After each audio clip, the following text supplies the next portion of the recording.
buhay na itong aking Rosel.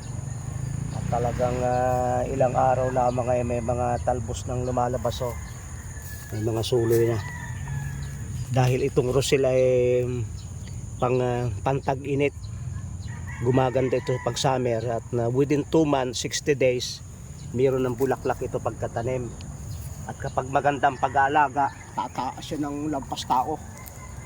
Ang plano ko ay ito ay ihahapay ko dyan at dyan ko palalaguin sa tabi ng balag. Kaya't ngayon tayo ay magtatanim ng bago. Ito yung ginawa ni Kay, oh. Nilagay niya dito ay tumubo, napakaganda. Kaya't ating kukuhain.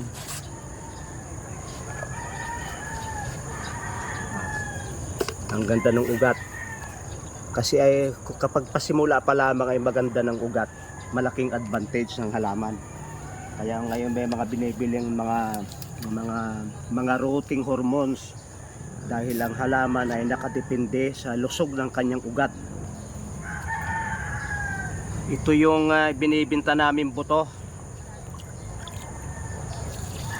Ang maganda ay isa-isa lang. Kaya magpapan ako ng dalawa in case na magkaroon ng aberya, puputulin na lang natin, pagbubunutin at baka madama yung iba.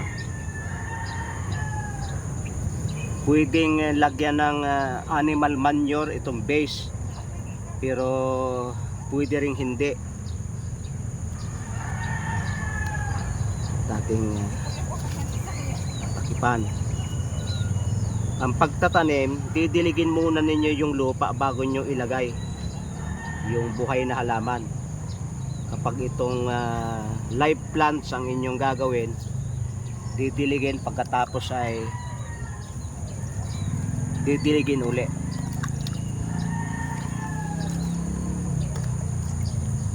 May mga halaman na hindi pwedeng ilipat ng umaga sapagkat malalanta.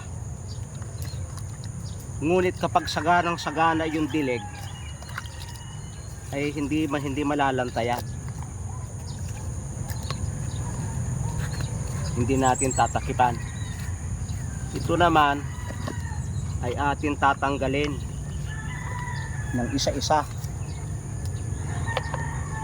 Ang pagtanggal ng isa-isa, huwag yung bubunutin, kundi gaganyan ninyo.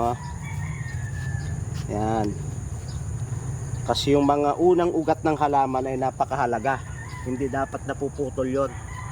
Ay hihimay-himayin ninyo ng dahan-dahan. Kaya ang ganda ng ugat niya. Napakaganda, no? Dahan-dahan ng himay. At pagka ganitong summer, medyo malalim.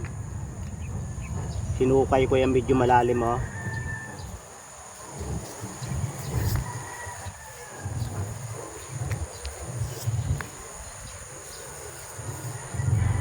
Ngayon, hindi ko muna lalagyan ng animal manure dahil mga bago yung aming yan, mga bagong bili ay baka mainit.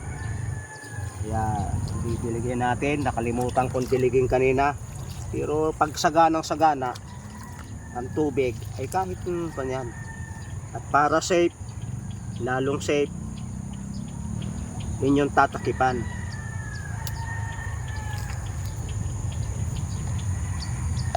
Yan, tatakipan ninyo.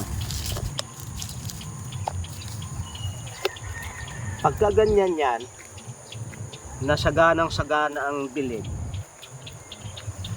ay kahit 2 araw yung hindi diligin yan,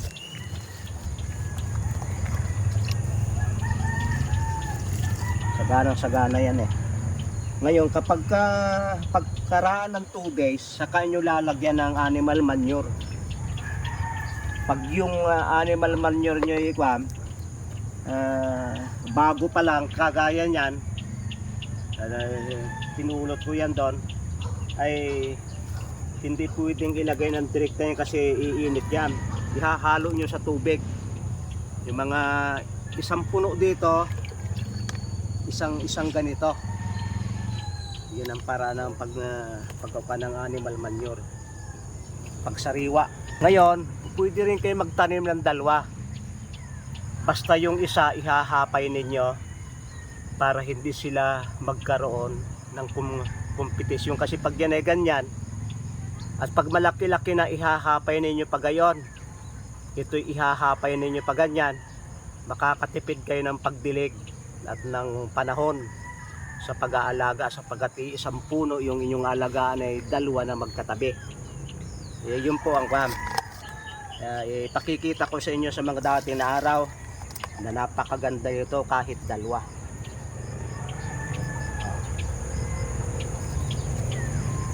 At na ididiligin niyo ng sawang-sawa. Ngayon pagka taghirap sa tubig may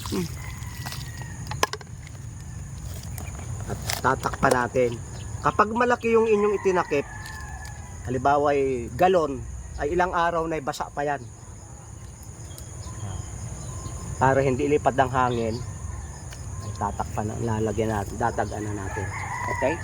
Pinakita ko sa inyo itong ating Rosel. Mabibili nyo ito sa online, sa aming online store. Maraming salamat sa inyong pagsubaybay sa Natural Wellness, si Pastor Vito.